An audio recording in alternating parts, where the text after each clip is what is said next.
SIR form তো already সবাই হয়তো হাতে পেয়ে গেছে। তো এই অবস্থায় এসআইআর ফর্মে যদি আপনি এই 3টি ভুল করেন সেক্ষেত্রে আপনাদের ফর্ম বাতিল হয়ে যেতে। তো সেক্ষেত্রে আপনাদের যদি ফর্ম বাতিল হয়ে যায় সেক্ষেত্রে আপনাদের কিন্তু বড়সড় সমস্যায় পড়তে হবে। এছাড়া আপনি যদি এসআইআর ফর্ম ধরুন আপনি নিলেন বিএলওর কাছ থেকে, কিন্তু আপনি এসআইআর ফর্মটি কোনো কারণে জমা করলেন না, তো সেক্ষেত্রে আপনাদের কি হতে পারে? তাহলে কি আপনাকে বাংলাদেশে পাঠিয়ে দেবে? তো এই নিয়ে কিন্তু চিন্তাভাবনা সবার মধ্যেই ঘুরছে। তো আপনিও নিশ্চয়ই এই প্রশ্নের উত্তর জানতে চান।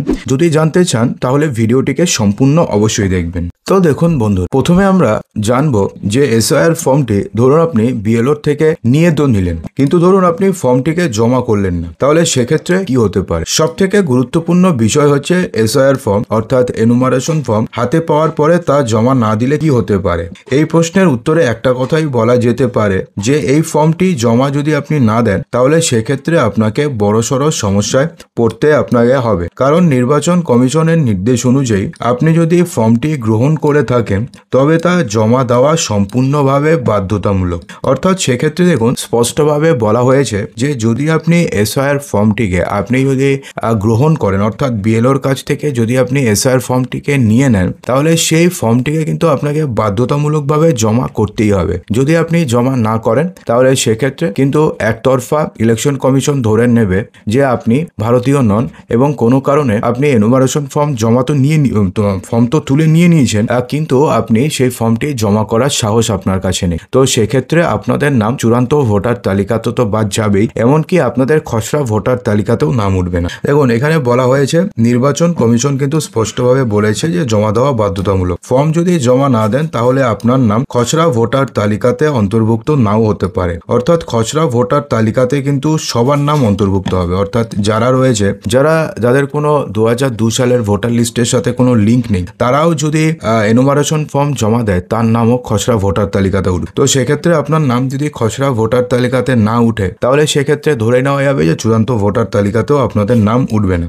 এবং কি হবে, এর ফলে ভবিষ্যতে আপনি ভোটদানের অধিকার হারাতে পারেন এবং আপনার বাড়িতে নোটিশও আসতে পারে। অর্থাৎ 2026 সালের যে বিধানসভা নির্বাচন হবে সেই বিধানসভা নির্বাচনে আপনি কোনোভাবে ভোট দিতে পারবেন। তাই ফর্ম পেলে দায়িত্ব নিয়ে সেটাকে পূরণ করে সময়ের মধ্যে আপনি জমা দিন। তো আশা করি প্রথম প্রশ্নের উত্তর আপনাদের দিতে পেরেছি। এবার দেখুন কয়েকটি ভুল রয়েছে, আমরা এখানে 3টি ভুলের কথা বলেছি, কিন্তু আরো কয়েকটি ভুল রয়েছে যে ভুলগুলো কিন্তু আপনারা ফর্ম ফিল আপের সময় কোনোভাবেই করবেন না। কারণ এই ভুলগুলো যদি আপনি করে দেন তাহলে আপনাদের ফর্ম বাতিল হওয়ার সম্ভাবনা থাকবে। দেখুন এক এক করে আমরা সমস্ত ভুল সম্বন্ধে জানবো। তো তার আগে চলুন আমরা জেনে নিই যে এনুমারেশন ফর্ম আমরা কিভাবে পূরণ করবো। এই নিয়ে অলরেডি আমরা অনেক ভিডিও দিয়েছি, তাও আপনাদের মনে অনেকের প্রশ্ন থাকে, সেজন্য আমরা জাস্ট একটু সংক্ষেপে আপনাদের বলে দিই। তো বলা হয়েছে যে ফর্মের একবারে উপরের দিকে একটি পার্ট থাকবে, সেখানে আপনার নিজের নাম ঠিকানা লেখার জায়গা থাকবে, তবে এই অংশটি মূলত বিএলওদের ব্যবহার করার জন্য, অর্থাৎ বুথ লেভেল অফিসাররা এই অংশটি পূরণ করবে। আর এর পাশে একটি সিরিয়াল নম্বর, পার্ট নম্বর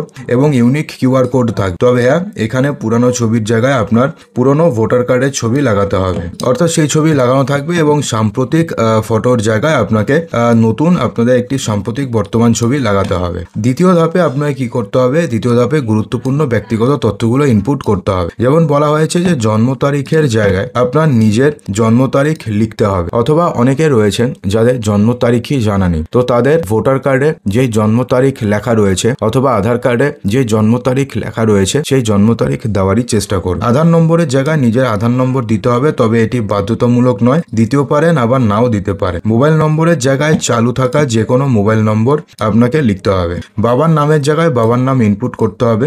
বাবার ভোটার কার্ডের নম্বরের জায়গায় 2002 সালের তালিকায় যে নম্বর আছে তা বসাতে হবে, তবে এটি ঐচ্ছিক বিষয়, অর্থাৎ রিসেন্ট ভোটার কার্ডের নম্বর বসাবেন না। 2002 সালে ভোটার লিস্টে আপনার বাবার যেই ভোটার কার্ড নাম্বার ছিল সেই নম্বরটিকে লিখবেন। মায়ের জায়গায় নিজের মায়ের নাম সঠিকভাবে ইনপুট করতে হবে। একইভাবে মায়ের ভোটার নম্বরের জায়গাতে 2002 সালের তালিকা অনুযায়ী ভোটার নম্বর দিতে হবে। এরপরে স্বামী বা স্ত্রীর নামের জায়গায় যদি বাবা মা জীবিত না থাকে তাহলে তা দিতে পারেন, তবে এটি ঐচ্ছিক বিষয়, না দিলেও চলবে। এরপরে তার ভোটার নম্বর ইনপুট করতে হবে, যদিও এটি ঐচ্ছিক বিষয়, দিতেও পারেন না দিতে। এরপরে ধাপে বাদিকে একটি বাক্স থাকবে যেখানে আপনাকে কি পূরণ করতে হবে। প্রথমে আপনার নিজের নাম, ভোটার আইডি কার্ডের নম্বর লিখতে হবে।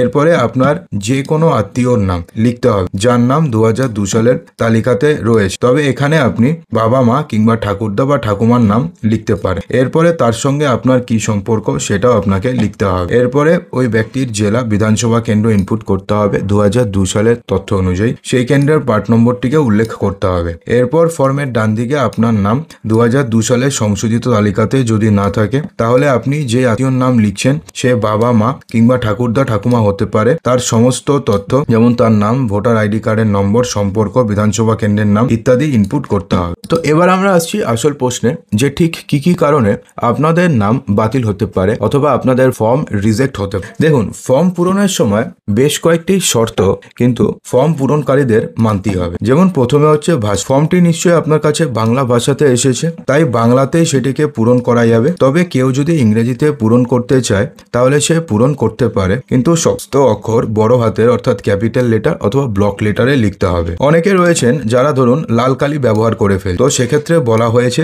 যে লাল কালি কিন্তু ভুলেও ব্যবহার করবেন না। দেখুন, এখানে বলা হয়েছে যে নীল বা কালো কালির বল পয়েন্ট পেন ব্যবহার করবেন। জেল পেন কিংবা গ্লিটার পেন যেগুলো চিকমিক করে লিখলে পরে, সেই সমস্ত পেন ব্যবহার করবেন না। চেষ্টা করবেন যে নীল কালি অথবা কালো কালির বল পয়েন্ট পেন ব্যবহার। সংখ্যা লিখন, সংখ্যা যেমন আপনাকে লিখতে হবে, যেমন কোথায় কোথায় আপনি সংখ্যা লিখবেন। যেমন ধরুন, যখন আপনি আপনার আধার কার্ডের নম্বরটি লিখছেন তখন তো আপনাকে সংখ্যা লিখতে হবে, তো সেই সময়তে সেই সংখ্যাগুলোকে আপনাকে ইংরেজিতে লিখতে হবে, অর্থাৎ 1 2 3 এইভাবে লিখতে হবে। 1 2 3 এরকম ভাবে কিন্তু লিখবেন না। বাংলা সংখ্যা ব্যবহার কোনোভাবে করা যাবে না। তবে বাবার নাম, বাবা মায়ের নাম বিধানসভা কেন্দ্রের নাম বাংলায় লেখা যেতে পারে, অর্থাৎ বিধানসভা কেন্দ্রের ধরুন নাম যেটাই রয়েছে, ধরুন জলপাইগুড়ি রয়েছে, তো সেক্ষেত্রে আপনি জলপাইগুড়ি বাংলাতে লিখতে পারেন, কোনো সমস্যা নেই। ধরুন পার্ট নম্বর 203, তো আপনি 203 বাংলাতে লিখতে পারেন, কোনো সমস্যা নেই। কিন্তু এক্ষেত্রে যে আধার নম্বর রয়েছে সেটাকে আপনি বাংলাতে লিখবেন না, সেটা ইংরেজিতে লেখার চেষ্টা করুন। দেখুন, যে জিনিসটাকে না আপনাকে সবসময় খেয়াল করতে হবে যে আপনার জন্য কিন্তু একটি এনুমারেশন ফর্মই আসবে, সে কারণে দ্রুত ফর্ম জমা দেওয়া বা ফিল আপ করার কোনো দরকার নেই। আপনার কাছে এনাফ সময় থাকবে, সেই কারণে ফর্মের একটি ফটোকপি আগে করে নিন। সেই কপিতে প্রথমে সমস্ত অনুশীলন করুন, বারবার করে করুন।